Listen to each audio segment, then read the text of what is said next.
আমি আলীর সঙ্গে তোমার বিয়ে দিলাম।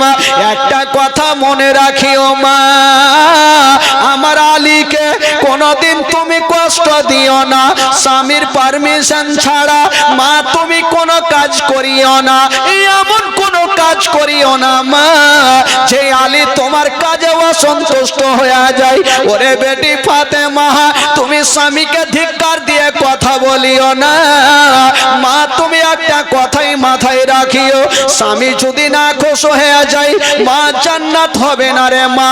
ও বেটি ফাতেমা, একটা কথাই মাথায় রাখিও মা, আমি তোমার সঙ্গে আলীর বিয়ে দিয়েছি রে মা। আলী গরিব হতে পারে কিন্তু আলীর সঙ্গে কাউরি তুলনা করা যাবে না। আলী এমনই একজন ব্যক্তি আছে রে মা, ওই আলীর সঙ্গে তোমার বিয়ে দিলাম। বেরাদার বন্ধুরা, বেটিকে সান্ত্বনা দিয়া আমার নবী রেখে দিলেন বাবা। আমরা নবীকে এতই ভালোবাসি আর নবীও আমাদের এতই ভালোবাসেন। আজকে বিয়ের প্রস্তাব দিলাম, নবী কেন নাকচ করে দিলেন? নবী কি আমাদেরকে ভালোবাসেন না? তোমার বলছেন আবু বকর হয় না হয় আমার মহান আল্লাহ রাজি নাই, এই জন্য আমার নবীও রাজি হলেন না।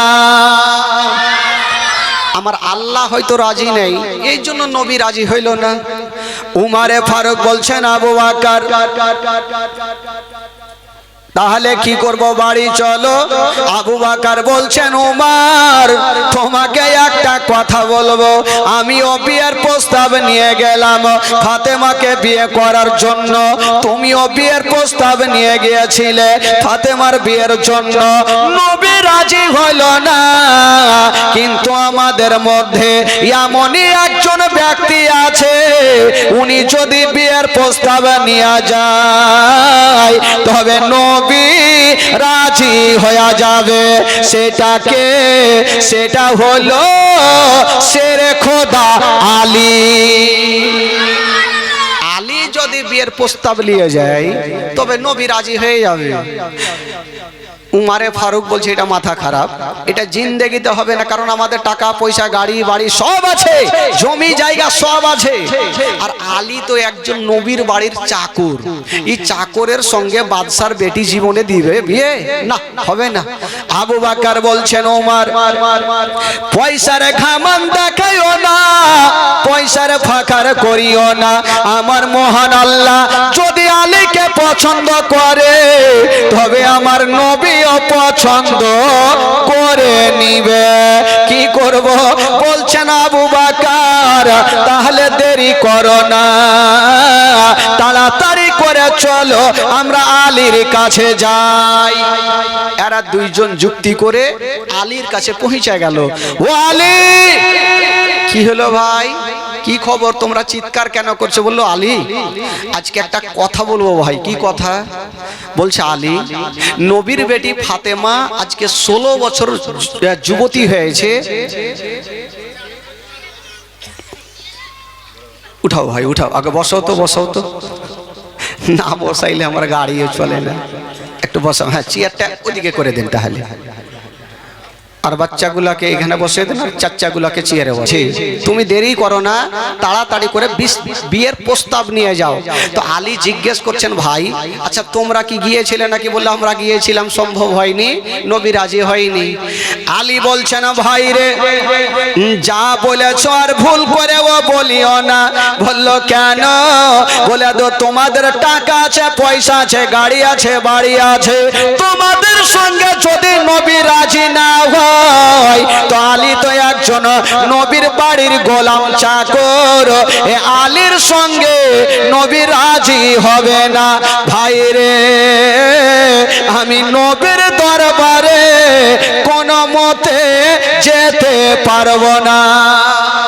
বললো ভাই আমি যাব না, ইনারা দুইজন বারবার করে বলছেন আলী আমাদের মন বলে দিল বলে নবী হয়তো তোমার সঙ্গে রাজি হতে পারে, কারণ নবীর বেটি ফাতেমার তো বিয়ে তো কাউরির সাথে দিবে, কিন্তু আলী আমার নবী তোমাকে বেশি ভালোবাসে, একটু যাও না ভাই। ইনারা দুইজন আলীর হাতখানা ছাড়ে না, আর আলী বলছেন ভাই রে আমি বিয়ের প্রস্তাব নিয়ে যাব না। ইনারা দুইজন বলছেন আলী আমাদের মন বলে দিল বলে তুমি বিয়ের প্রস্তাব নিয়ে যাও, নবী রাজি হয়ে যাবে, আলী যাবে না। আর ইনারা দুইজন আলীর হাতখানা বাবা ছাড়ে না। ইনারা দুইজন জিদ ছাড়ছে তোমাকে যাইতেই হবে। যখন ইনারা দুইজন জিদ ছাড়ে না আলী বলছেন ও ভাই শোনো, আমাকে যখন তোমরা বলছো আমি নবীর কাছে বিয়ের প্রস্তাব নিয়ে যাব, তোমরা আমার সঙ্গে যাবে, বিয়ের কথা কিন্তু আমি বলবো না। কেমন কথা বিয়ে করবে তুমি, তো কে বলবে? বলে বিয়ের কথা তোমরাকে বলতে হবে। ইনারা দুইজন আলোচনা করছে একে আগে নিয়ে চল, নিয়ে যাবো, যে ফাঁসিয়ে দিব, নবীর কাছে গেলে তো ওকে বলতে হবে চল। ইনারা দুইজন বলছে আলী চিন্তা নাই, চলো তোমাকে বলতে হবে না, বিয়ের কথা আমরাই বলবো। বলবে তো দেখো ফাইসালা করে যাচ্ছ বাড়ি থেকে, ওইখানে কিন্তু আহা উহু করবা না, বলবা তো? বলে হ্যাঁ বলবো চলো। বাবা গো ইনারা তিনজন শেরে খোদা আলী, উমারে ফারুক আর আবু বকর সিদ্দিক যাচ্ছেন আমার নবীর দরবারে। ও যুবকেরা, ওগো আমার মা বোনেরা, ইনারা তিনজন যুক্তি করে আমার নবীর দরবারে যাচ্ছেন বাবা। আর ওইদিকে মহান আল্লাহর অর্ডার হয়ে গেল। আল্লাহ বলে জিবরাইল দেরি করো না, তাড়াতাড়ি করে যাও আমার নবীকে জানিয়ে দাও আলী এখনই আসে বিয়ের প্রস্তাব নিয়া। তুমি নবীকে জানিয়ে দাও যে আল্লাহ আলীর সঙ্গে ফাতেমার বিয়েতে রাজি হয়ে গেছে, নবী গো আপনিও রাজি হয়ে যাও, আমার নবীকে জানিয়ে দাও আল্লাহ রাজি হয়ে গেছে, নবীও যেন রাজি হয়ে যায়।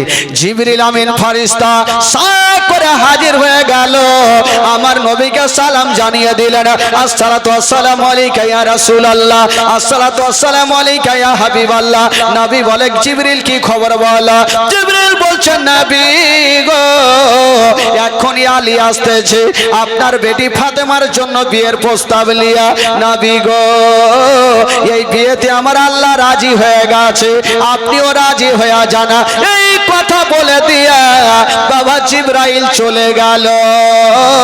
আর ইয়ারা তিনজন যুক্তি করে আমার নবীর দরবারে হাজির হয়ে গেল। এরা তিনজন যুক্তি করে নবীর দরবারে হাজির। আমার নবী জিজ্ঞেস করছেন আলী কি ব্যাপার, কেন এসছো? আলী হুড়া মারছে কাকে? আবু বকরকে। ওই বাড়ি থেকে ফাইসালা করে এসো, বিয়ের কথা আমি বলবো না, তুমি বলো। আবু বকর লম্বা সুরে বলছে মানে আমি বলবো না। উমার বলো, নবী জিজ্ঞেস করছে বলো। উমার ও ফারুক বলছে আমিও বলবো না। ইনারা দুইজন আহা হু শুরু করেছে। আলী চিন্তা করছেন হাই আল্লাহ কোনখানে ফাঁসলাম, এখন বাদশার বেটি আর আমি হলাম একটা নবীর বাড়ির চাকর, বিয়ের প্রস্তাব দিব কি করে? আমার নবী বলছেন আলী কি ব্যাপার তাড়াতাড়ি বলো। আলী বারবার করছে আবু বকরকে বলছে আবু বকর তাড়াতাড়ি বলো নবীকে। আবু বকর বলছে আমি বলবো না। উমার তুমি বলো। উমারও বলছে বলবো না। ইয়ারা দুইজন আহাম শুরু করেছে। আমার নবী বলছেন আলী আমি আবু বকরের কাছে শুনবো না, উমারের কাছে শুনবো না, আমি তোমার জবান থেকে শুনতে চাই, বলো তুমি কেন এসেছো? আমি কাউরি কাছে শুনবো না, তোমার কাছে শুনবো, তুমি কেন এসছো?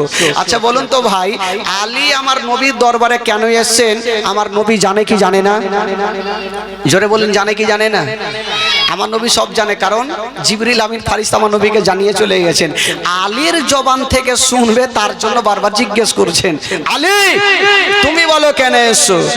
আলী বলছেন ইয়া রাসূলুল্লাহ ইয়া হাবিবাল্লাহ নবী গো আমি আপনার কাছে আইসেছি। আর এসছো তো দেখতে পাচ্ছি, কেন বলো?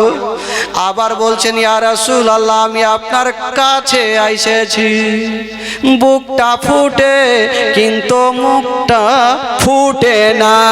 আমার নবী বলছেন আলী বারবার এসছি কি করতে এসো বলো?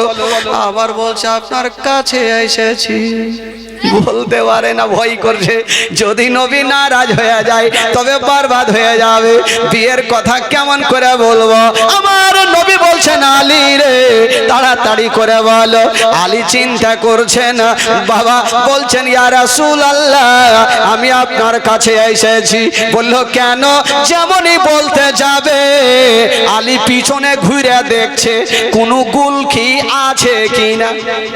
গুলখি বুঝলেন? গুলখি এই যে বাড়ির গুলখি থাকে না, যদি নবীর আইগায় যাই তো গুলখি আছে কিনা ভাগতে তো হবে, রাখলে তো ভাগতে হবে।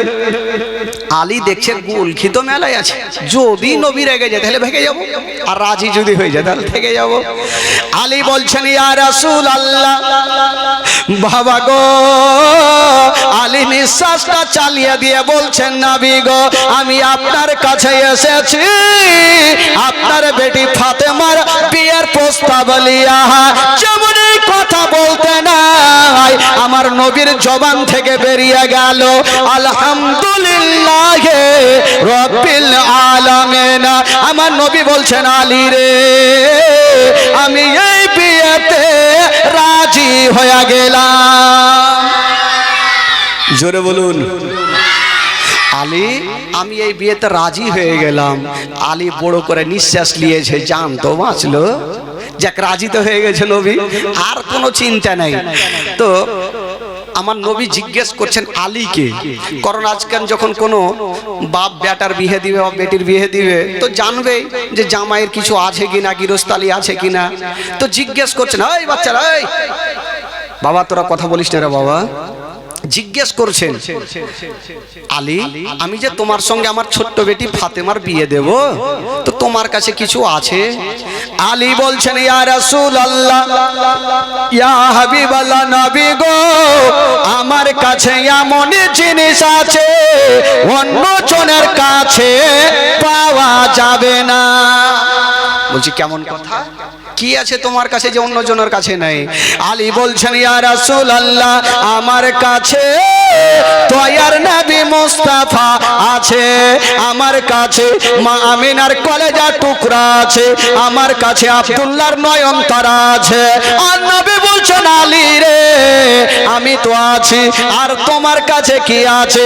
আলী বলছেন ইয়া রাসূলুল্লাহ যে নবীকে পেয়ে গেল তার জন্য জান্নাত জাহান্নামের দরকার পড়বে না। আমার নবী বলছেন আলী আচ্ছা সেটা বুঝলাম, আচ্ছা তোমার কাছে বিক্রি করার কিছু আছে যেটা মোহরানা তো দিতে হবে, কিছু আছে বলো? আলী বলছেন ইয়া রাসূলুল্লাহ নবী গো আমার কাছে বিক্রি করার মতো কিছুই নাই, তবে শুধু একটা লোহার পোশাক আছে, যেই পোশাকটা পরিধান করে আমি যুদ্ধের ময়দানে যাই। আমার নবী বলছেন আলী রে ওই লোহার পোশাকটা তুমি বিক্রি করে চলে আসো। আলী বিক্রি করে চলে আসলেন, কিছু টাকা নিয়ে আমার নবীর কদম মোবারকায় ঢেলে দিল। যেমনই ঢেলেছেন মা আমার নবী বলছেন বেলাল এই টাকা নিয়ে যাওয়ার খুরমা খেজুর নিয়ে চলে আসো, কারণ আলীর সঙ্গে ফাতেমার বিয়ে হবে। বাবা গো আমার নবী ডাকলেন কাকে? ছোট্ট বেটি ফাতেমাকে। দেখি আমার ফাতেমা রাজি আছে কিনা বিয়েতে, কারণ বেটিকে তো জানা দরকার আছে। ডাকলেন হারে মা তোর আলীর সঙ্গে তোর বিয়ে দিচ্ছি রে মা, তুই কি রাজি আছিস? ফাতেমা একটু মুস্কি মেরে হেসে চলে গেলেন। আজকাল যদি বেটি হতো তো বাপকে উত্তর দিয়ে দিত যার গাড়ি নাই বাড়ি নাই ঘর নাই জায়গা নাই তার সঙ্গে আমার বিয়ে দিবেন, আমি কোনো মতে বিয়ে করব না, কারেন্টের মতন উত্তর। কিন্তু ফাতেমা তুজাহারা জানেন আমার আব্বা যেটা করবে সেটা ভালো করবে, কখনো খারাপ চাইবে না। ফাতেমা তুজাহারা মুস্কি মেরে হেসে ঘরে চলে গেলেন। আমার নবী বুঝে গেলেন ফাতেমা রাজি। এবার বাবা গো নিয়ে চলে আসা হলো খুরমা খেজুর, যেমন নিয়ে আসা হলো বন্ধুরা ওই আলী আলীর সঙ্গে ওই ফাতেমার বিয়ে কিন্তু হয়ে গেল। যেমন বিয়ে হলো বন্ধুরা, ও যুবকেরা শোনেন মা, আজকাল যখন কাউরি বিয়ে হয় নতুন বউ কে নিয়ে আসার জন্য মারুতি আসে কিংবা গাড়ি আসে কিংবা বড় বাস চলে আসে, কিন্তু ফাতেমাকে কেমন করে নিয়ে যাবে? ও যুবকেরা, কলেজা ফেটে যাবে বাবা। ইমাম হাসান হোসেনের জীবনী যদি শুনেন বাবা, কাউরি চোখের পানি থামবে না, ঝরঝর করে পড়ে যাবে বাবা। আমি যেই ঘটনাগুলা নিজে বইয়ে পড়েছিলাম, চোখের পানি ধরে রাখতে পারিনি। আলী বাবা গো ঘরের কোণাতে বসে বসে কান্দে। আলী বলছেন, আল্লাহ, আজকে নবীর বেটি ফাতেমার সঙ্গে আমার বিয়ে হলো। আল্লাহ, আমার বাড়ি নাই, ঘর নাই, আমি ফাতেমাকে কোথায় নিয়ে যাব? বাবা গো, আলী ঘরের মধ্যে কাঁদতেছিল। আমার একজন এসে বলছেন, ইয়া রাসূলুল্লাহ, ইয়া হাবিবাল্লাহ, ওয়াত ইজ্জমান তাসা ওয়াত জিল্লমান তাসা, ইজ্জতের মালিক আল্লাহ, জিল্লতের মালিক আল্লাহ। একটা খোদার বান্দা এসে বলছেন, ইয়া রাসূলুল্লাহ, আলীর তো কোনো বাড়ি ঘর নাই, আপনার বেটি ফাতেমাকে কোথায় নিয়ে যাবে? ইয়া রাসূলুল্লাহ, আল্লাহ আমাকে কয়খানা ঘর দিয়েছে আপনার বেটি জামাইয়ের জন্য, এখানটা আমি ঘরকে রেখে দিয়েছি, যতদিন আপনার বেটি জামাই থাকবে তাতে কোনো ভাড়া লাগবে না। বাবা গো, হাইরে সেরে খোদা আলী, বাবা গো ওই ঘরের মধ্যে ফাতেমাকে নিয়ে যাবে। যেমনই ফাতেমা যাবেন বন্ধুরা, আজকাল যখন কোনো বেটির বিয়ে হবে, যখন শ্বশুর বাড়ি যাবে, যাওয়ার টাইমে সে যতই হোক না কেন মার বুকে ঢুকবে, বাপের বুকে ঢুকে ডুগরে ডুগরে কাঁদবে। কাঁদবে কি কাঁদবে না ভাই? সবাই কাঁদে। আহ, কিন্তু ফাতেমা ডুগরে ডুগরে কাঁদতে লাগলো। আমার নবী ফাতেমার হাতখানা ধরে বলছেন, বেটি তুমি কান্দিও না রে মা, কান্দিও না, যাও মা, তোমাকে আমি খুশি মনে বিদায় দিচ্ছি রে মা। হাই রে ফাতেমা সেটার জন্য কান্দে না, আমার নবীর হাতখানা ধরে বলছেন, আব্বা গো, আব্বা গো, আমার বিয়ে হয়েছে আব্বা, সেটার জন্য আমি কান্দি না। আব্বা গো, আজকে আমি শ্বশুর বাড়ি চলে যাচ্ছি আব্বা, আব্বা আমার মা যদি থাকতো আব্বা, আমার মা আমাকে বুকখানে জড়িয়ে ধরে একটু গালে মুখে চুমা দিয়ে আদর দিত আব্বা। বলছেন, আব্বা গো, আমার মা যদি থাকতো আমাকে বুকখানে জড়িয়ে ধরে আমার মা বিদায় দিত। ফাতেমা বলছেন, আব্বা গো, আমি যখন 7 বছর ছিলাম আমার মা আমাকে জগৎটা ছেড়ে চলে গেছে আব্বা, আমার মা নেই। বলি আমার দুনিয়াতে কিছুই নাই। যুবকেরা রে, পৃথিবীতে সব খুঁজে পাবেন কিন্তু মার মতো একটা মা খুঁজে পাবেন না। ফাতেমা ডুগরে ডুগরে কাঁদছেন, শ্বশুর বাড়ির রাস্তা ধরবেন কিন্তু মার ভালোবাসাটা পাচ্ছেন না। বলছেন, আব্বা গো, আব্বা আজকে যদি আমার মা থাকতো আব্বা, তবে আমাকে বুকখানে নিয়ে একটু সান্ত্বনা দিত আর বলতো, বেটি রে আমি যাব সকাল বেলাতে বা বিকাল বেলাতে তোমার বাড়িতে যাব। হাই রে নবী নন্দিনী ফাতেমা, আব্বার বাবা গো মাথাখানা ধরে ডুগরে ডুগরে কাঁদছেন। আমার নবী বলছেন, বেটি রে চোখের পানি ফেলিও না রে মা, মা তুমি কান্দিও না, সবাইকে পরের ঘরে যেতে হবে রে মা। ফাতেমা বলছেন, আব্বা গো, আব্বা আমি সেটার জন্য কান্দি না আব্বা, আব্বা আমার মা নেই। বলি আমার দিলখানা কাঁদছে, মা থাকলে দৌড় দিয়ে আসতো আর আমাকে বুকে লাগিয়ে সান্ত্বনা দিত। বেটি রে, বেটি যাও রে যাও, আমি তোমার মা, তোমার পাশে আছি রে বেটি, মার মতো কেউ হবে না। আব্বা গো, আমি মাকে হারিয়ে দিয়েছি, আব্বা বলি আমার দুনিয়াতে কিছুই নাই। আমার নবী বলছেন বেটি সবাইকে দুনিয়াটা ছেড়ে যেতে হবে রে মা, কেউ দুনিয়াতে থাকেনি আর কেউ দুনিয়াতে থাকবে না। ও বেটি ফাতেমা, যাও তুমি শ্বশুর বাড়ি চলে যাও। ফাতেমাকে বিদায় দিচ্ছেন, একটু দূর আগিয়ে গিয়েছেন ফাতেমা। কোন ফাতেমা বাবা? যেই ফাতেমার জীবনী শুনছেন মা গো, ওই ফাতেমার হাতে হবে জান্নাতি চাবি মা। ওই ফাতেমা যদি খুশি হয়ে যায় মা, তবে জান্নাত গ্যারেন্টি।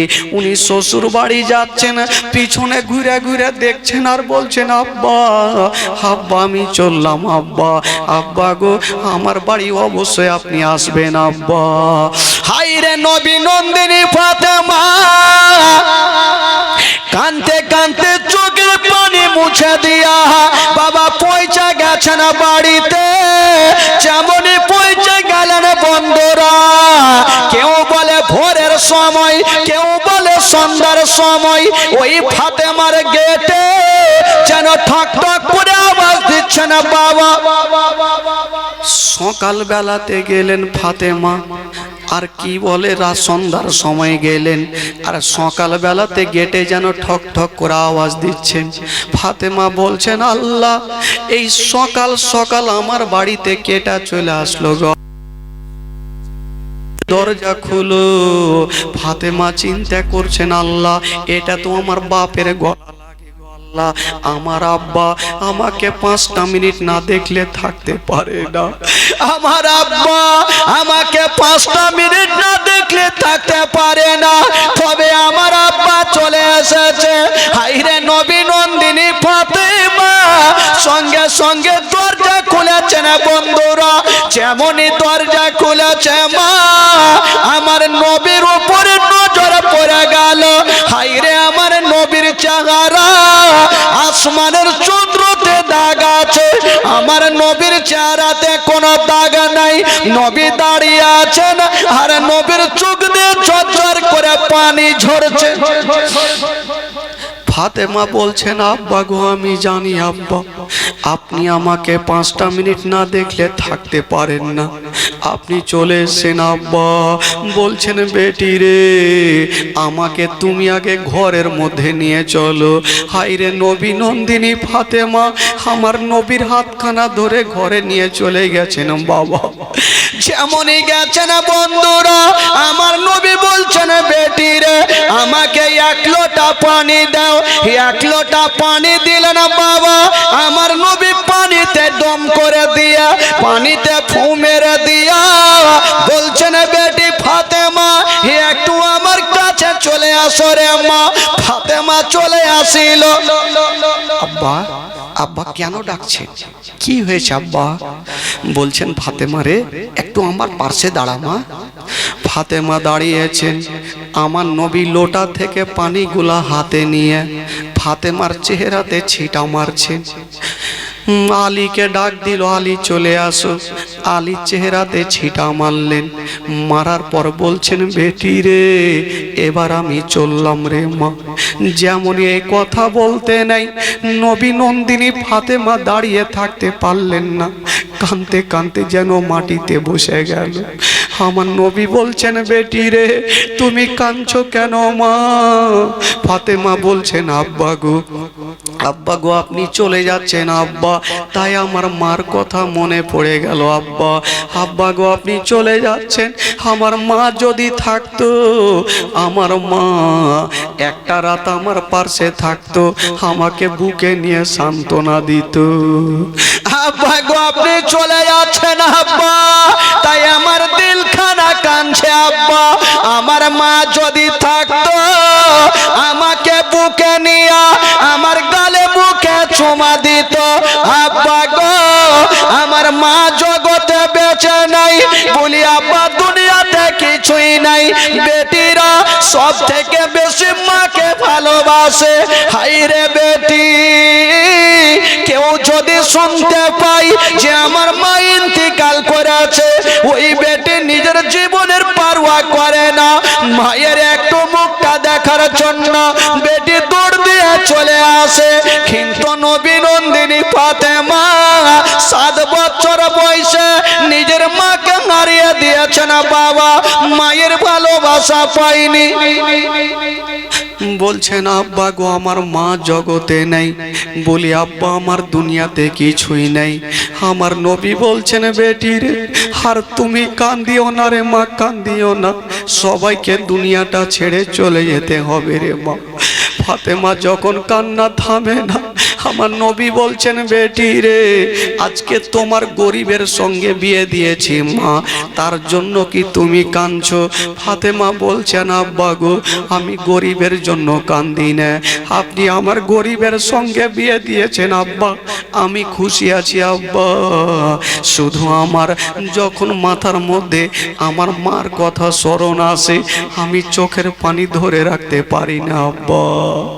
যখন ফাতেমার চোখের পানি থামে না মা, হায়রে আমার নবী মুস্তাফা ফাতেমার হাতখানা ধরে সেদিন একটা কথা বলেছিলেন, যেমনই কথা বলেছিলেন বন্ধুরা, হায়রে নবী নন্দিনী ফাতেমা সঙ্গে সঙ্গে কান্না বন্ধ হয়েছিল।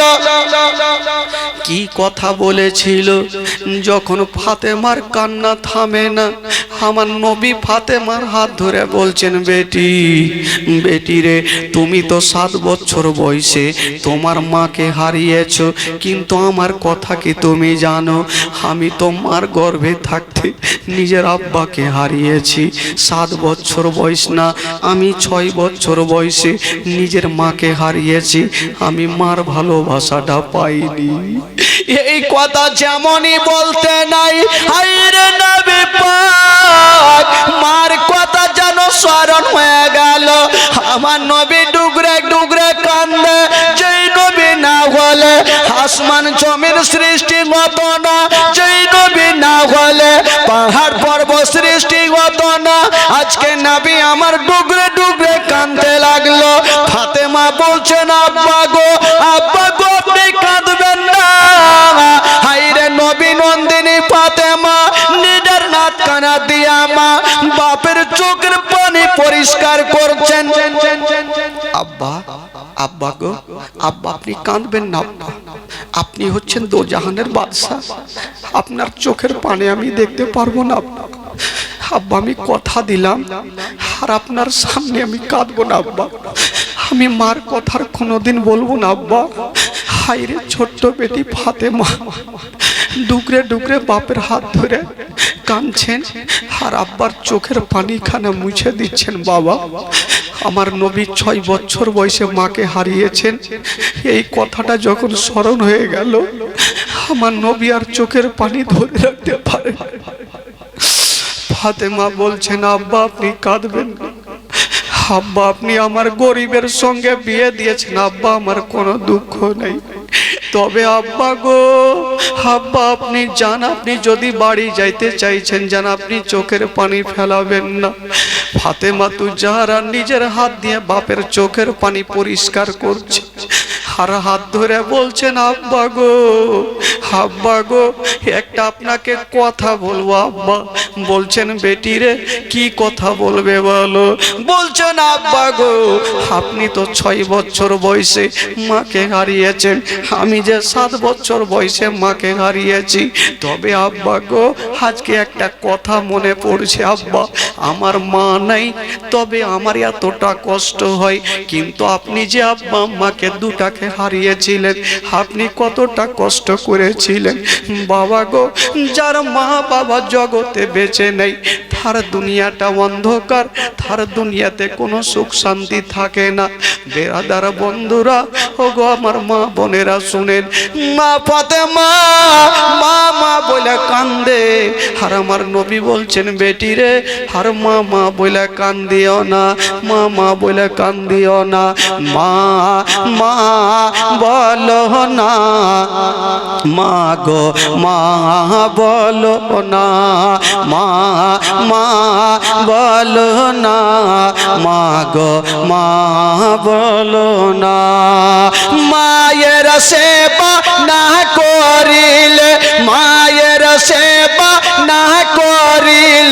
जन्नत मिलबे ना माँ माँ बोलो ना माँ गो माँ बोलो ना माँ माँ बोलो ना माँ गो माँ बोलो ना।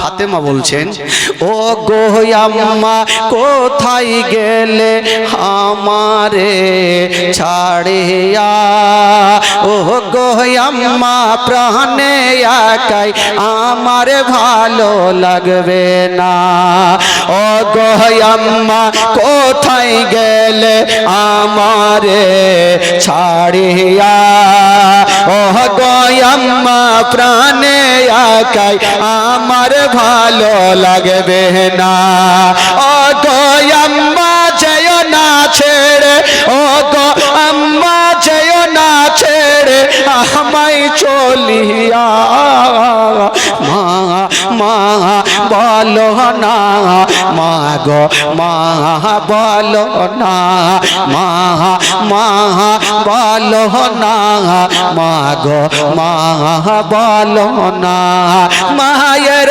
সেবা না করিলে মায়ের সেবা না করিলে जन्नत मिलबे ना মা মা বলো না মা গো মা বলো না মা মা বলো না মা গো মা বলো না। ফাতেমা বলছেন আব্বা গো আব্বা গো আমি আর কাঁদবো না আব্বা আমার নবী মুস্তাফা বেটি ফাতেমাকে সান্ত্বনা দিয়ে বলছেন মা এবার আমাকে বিদায় দাও রে মা এবার আমি বাড়ি যাই। তবে আমার নবী বলেছিলেন ফাতেমা রে আমি আলীর সঙ্গে তোমার বিয়ে দিলাম একটা কথা মনে রাখিও মা আমার আলীকে কোনোদিন তুমি কষ্ট দিও না স্বামীর পারমিশন ছাড়া মা তুমি কোনো কাজ করিও না এমন কোনো কাজ করিও না মা যে আলী তোমার কাজে অসন্তুষ্ট হয়ে যায়। ওরে বেটি ফাতেমা তুমি স্বামীকে ধিক্কার দিয়ে কথা বলিও না মা তুমি একটা কথাই মাথায় রাখিও স্বামী যদি না খুশ হয়ে যায় মা জান্নাত হবে না রে মা ও বেটি ফাতেমা একটা কথাই মাথায় রাখিও মা আমি তোমার সঙ্গে আলীর বিয়ে দিয়েছি রে মা আলী গরিব হতে পারে কিন্তু আলীর সঙ্গে কাউরি তুলনা করা যাবে না আলী এমনই একজন ব্যক্তি আছে রে মা ওই আলীর সঙ্গে তোমার বিয়ে দিলাম। বেরাদার বন্ধুরা বেটিকে সান্ত্বনা দিয়া আমার নবী রেখে দিলেন বাবা আর সেইখান থেকে আমার নবী বেরিয়ে গেলেন। বেরাদার বন্ধুরা আমার নবী পৌঁছে গেলেন বাড়িতে যেমনি যাওয়া মা গো ওই ফাতেমার সঙ্গে আলীর ঘর সংসার হইল যেমনই ঘর সংসার হইল মা ওই আলীর গর্ভে কি বলে আলীর যখন মা ফাতেমার সঙ্গে ঘর সংসার হইল ওই মা ফাতেমার গর্ভে থেকে বাবা গো তিনটা হলো বেটা আর তিনটা হলো বেটি টোটাল কয়টা হইল তিনটা হলো বেটা আর তিনটা হলো বেটি টোটাল হলো ছটা।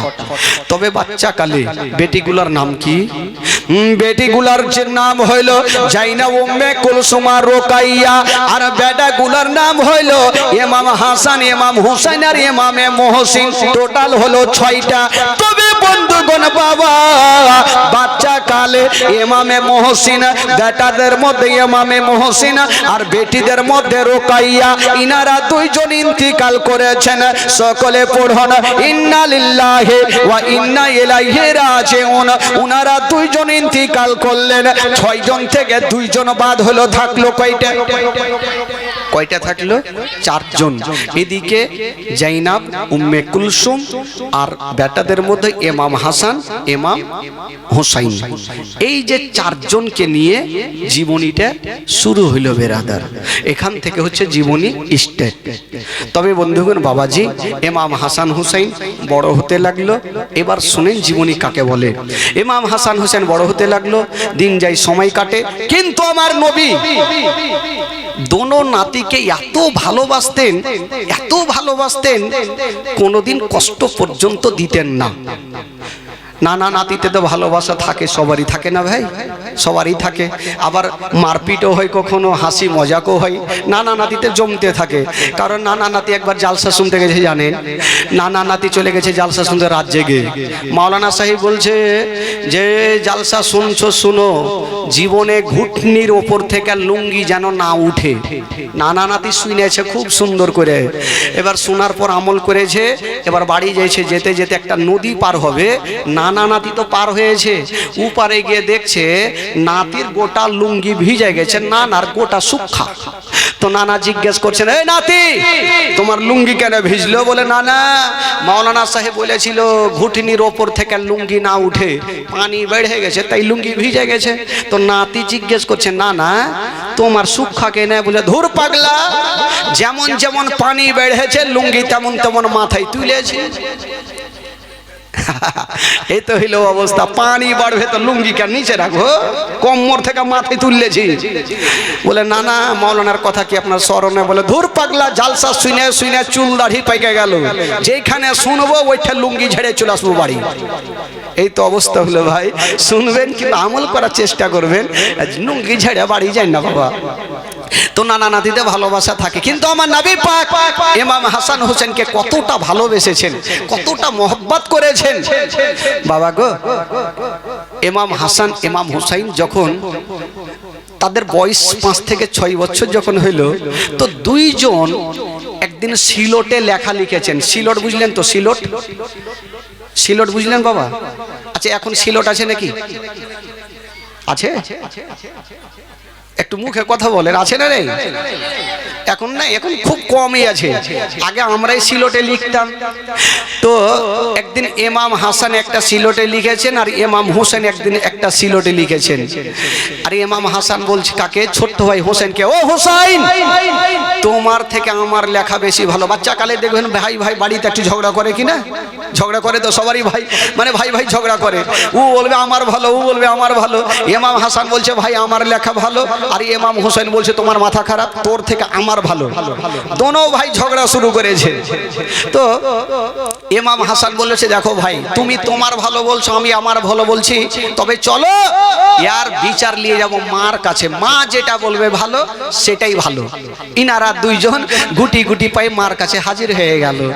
বলছেন মা গো, কি হলো রে বেটা? বলছেন মা গো, এই যে আমরা দুইখানা সিলট রেখে দিলাম মা, এটা আমার লেখা, আর এটা হলো ভাই হোসেনের লেখা। ও মা গো, বলে দাও মা কোনটা লেখা ভালো? আজকাল যদি মা বোনকে কেউ কোনো বেটা বেটি জিজ্ঞেস করে মাগে কোনটা লেখা ভালো, তো মা বোনদের উত্তর দিতে কি দেরি লাগবে? সেকেন্ডের মধ্যে বলে দিবে ছোট্ট বেটা লেখা ভালো, বড় বেটা লেখা ভালো, একটা কিছু বলে দিবে। কিন্তু ফাতেমা মাথায় হাত দিয়েছেন, আল্লাহ এখন যদি বলে দি আমার ছোট্ট বেটার লেখা ভালো, তবে বড় বেটা কষ্ট পাবে, আর যদি বলে দি বড় বেটার লেখা ভালো, তবে ছোট্ট বেটা কষ্ট পাবে। আল্লাহ আমি কোন বেটাকে কষ্ট দিব না। জোরে বলুন, আমি কোন বেটাকে কষ্ট দিব না। ফাতেমা বলছেন বেটারে, যে তোমরা প্রশ্ন করেছো বেটা, এর উত্তর আমি দিতে পারবো না। ইমাম হাসান বলছে মা গো, এ সোজা প্রশ্ন কেন উত্তর দিতে পারবেন না? তাহলে কি করব? ফাতেমা বলছেন বেটারে, এর উত্তর যদি নিতে চাও তবে যাও তোমার বাবা ওই শেরে খোদা আলীর কাছে চলে যাও, তোমার আব্বার কাছে চলে যাও, তোমার আব্বা অবশ্যই জবাব দিয়ে দিবে। তনু ভাই আবার দুইখানা সিলট নিয়া গুটি গুটি পায়ে বাবা পৌঁছে গেল শেরে খোদা আলীর কাছে। আব্বা, আব্বা গো কি হলো বেটা? আব্বা গো এই যে দুইখানা সিলট একটু বলে দেন তো আব্বা কোনটা লেখা ভালো। শেরে খোদা আলী বলছে, আরে বেটা এই লেখা নিয়ে তোর মার কাছে গিয়েছিলি? আব্বা গিয়েছিলাম, মা বলতে পারেননি তাই আপনার কাছে আসলাম। শেরে খোদা আলী বুঝে গেল ফাতেমা যখন পারে নাই তবে আমি কেমন কইরা পারবো। ফাতেমা যখন পারলো না আমিও উত্তর দিতে পারবো না। বলছেন বেটারে ওরে লাডলা ধুলারা, ওরে কলেজার পারা, ওরে নয়নের তারা, যেই প্রশ্ন তোমরা করেছো বেটা এর উত্তর আমিও দিতে পারবো না। আব্বা কেমন কথা বলছেন? মা পারবে না, আপনি পারবেন না, তো কার কাছে যাব? বলছে বেটা রে দুনিয়ার এমন কোন প্রশ্ন নেই যে ওর উত্তর জুটবে না, একজনই আছে। কে? তোমার নানা নবী মুস্তাফা। জোরে বলুন সুবহানাল্লাহ। তোমার নানার কাছে চলে যাও, প্রশ্নের উত্তর তোমরা পেয়ে যাবো। দোনো নাতি আর দেরি করলে না, দৌড়াতে দৌড়াতে নানার কাছে হাজির। সিলট রেখে দিয়ে বলছে, নানা নানা গো একটু বলে দেন কার লেখা ভালো। আহ এবার দেখেন বাবা এ প্রশ্নের উত্তর আমার নবী দিতে পারবে কি পারবে না? একটু জোরে বলুন। আমার নবীর কাছে এমন কোন প্রশ্ন নাই যে আমার নবীর কাছে উত্তর নাই। আমার নবীকে বলছেন নানা গো তাড়াতাড়ি বলে দেন নানা কার লেখা ভালো। আমার নবী বাবা গো চিন্তা করছেন আল্লাহ এখন যদি বলে দি আমার বড় নাতির লেখা ভালো তবে ছোট্ট নাতি কষ্ট পাবে, আর যদি বলে দি ছোট্ট নাতির লেখা ভালো তবে বড় নাতি কষ্ট পাবে।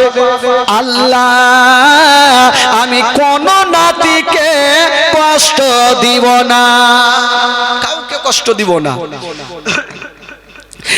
আমার নবী পাক একটু মাথাটাকে নিচে করে আছেন, দেখেন উত্তর কি করে চলে আসছেন, একটু মাথাটা নিচে করে আছেন। আমার আল্লাহ বলছেন জিবরাইল দেরি করো না, তাড়াতাড়ি করে তুমি চলে যাও। আল্লাহ গো কোথায় যাব? বলো তিনটা গুলি তুমি নিয়ে নাও আর আমার নবীকে দিয়া দাও। আমার নবীকে বলবে দুইখানা সিলট নিচে রাখবে আর তিনটা গুলি উপরে চালিয়ে দিবে। যার সিলটে দুটা পড়বে তার লেখা ভালো, আর যার সিলটে একটা পড়বে তার লেখা মন্দ। বাবা গো জিবরিল আমিন ফেরেশতা তিনটা গুলি নিয়ে পৌঁছে গেলেন। বাবা আমার নবীকে সালাম জানিয়ে দিলেন, আসসালাতু আসসালামু আলাইকা ইয়া রাসূলুল্লাহ, আসসালাতু আসসালামু আলাইকা ইয়া হাবিবাল্লাহ। নবী বলেন জিবরিল কি খবর বলো? বলছেন নবী গো এই যে তিনটা গুলি আপনাকে দিলাম আপনি উপরে চালিয়ে দিন। যার সিলটে দুটা পড়বে তার লেখা ভালো, আর যার সিলটে একটা পড়বে তার লেখা ভালো নেই। এই কথা বলে জিবরাইল চলে গেলেন।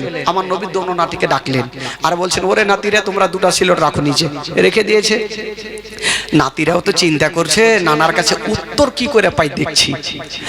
রেখে দিয়েছেন। আমার নবী বলছে নাতি আমার হাতে দেখো কটা গুলি। বলছে নানা গো তো তিনটা গুলি। বলছে আমি ওপরে চালাবো, যার সিলটে দুটা পড়বে তার লেখা ভালো, আর যার সিলটে একটা পড়বে তার লেখা ভালো নাই। ঠিক আছে নানা চালান। আমার নবী মুস্তাফা ও যুবকেরা দেখেন বেরাদার বিচার কেমন করে হয়েছিল। আমার নবী মুস্তাফা দুইটা তিনটা গুলি বাবা উপরে চালিয়ে দিয়েছেন। বন্ধুরা যেমন চালিয়ে দিয়েছেন বাবা তিনটা গুলি উপরে ঘুরছে। ইমাম হাসান বলছে গুলি রে ঘুরতে হবে না, আমার সিলটে দুটা চলে এসো। আর ইমাম হোসেন বলছে খবরদার আমার সিলটে দুটো এসো। গুলি চিন্তা করছে যাব তো যাব কোন দিকে। ও যুবকেরা ঘুরতে ঘুরতে বাবা একটা গুলি ইমাম হাসানের সিলটে পড়ে গেছে আর একটা গুলি ইমাম হোসেনের সিলটে পড়ে গেছে। বলুন তো বাবা কটা গুলি চালিয়েছিল? কটা চালিয়েছিল? তিনটা চালিয়েছিল। দুইটা দুই সিলটে পড়েছে, একটা কোথায় গেল? তাকিয়ে দেখছেন বাবা একটা গুলি ওপরে হাওয়াতে বান বান করে ঘুরছে, কোন দিকে পড়ে না। ইমাম হাসান বলছে ওই ঘুরতে হবে না, ইমাম হাসান বলছে ঘুরতে হবে না, এটা আমার ছিল তাই। ইমাম হাসান বলছে খবরদার যাবি না ওইদিকে, আমার দিকে আই। গুলি বেচারা টেনশন করছে, যাবো তো যাবো কোন দিকে, এখন এদিকে যাবো তো ওইদিকে কষ্ট, ওইদিকে যাবো তো এদিকে কষ্ট, চিন্তা করছে যাবো কোন দিকে। ও কম্পিটিশন চলছে দেখো হাতের লেখা লেখি, কাহার হাতের লেখা ভালো মা বলো না দেখি, মা বলো না দেখি।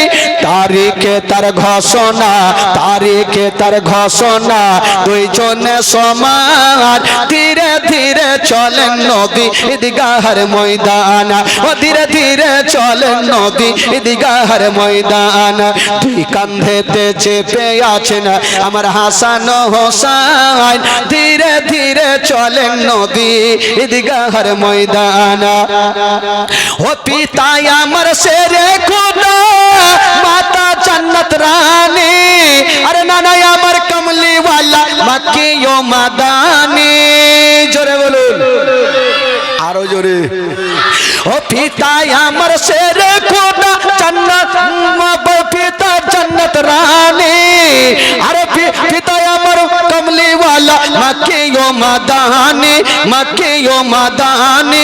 লুটিতে পারে নিশান, লুটিতে পারে নিশান এ জিদ মারওয়ান। ধীরে ধীরে চলেন নবী ঈদগাহের ময়দান, দুই কাঁধেতে চেপে আছেন আমার হাসান ও হোসেন। ধীরে ধীরে চলেন নবী ঈদগাহের ময়দান। ও ফোরাত নদী বন্ধ করে মিটবে কি মনের আশা, আরে 3 দিন কেন 7 দিন রইব রে পিপাসা, রইব রে পিপাসা। কারবালাতে শহীদ হইয়া, কারবালাতে শহীদ হইয়া বাঁচাবো ঈমান। ধীরে ধীরে চলেন নবী ঈদগাহের ময়দান, ধীরে ধীরে চলেন নবী ঈদগাহের ময়দান। জোরে বলুন, আরো জোরে বলুন। একটা গুলি কি করছে ভাই, কোনটা ঘুরছে, ওপরে ঘুরছে। আর কয়টা পড়েছে, দুটা পড়েছে, আর একটা পুকুরে ঘুরছে, ওপরে ঘুরছে।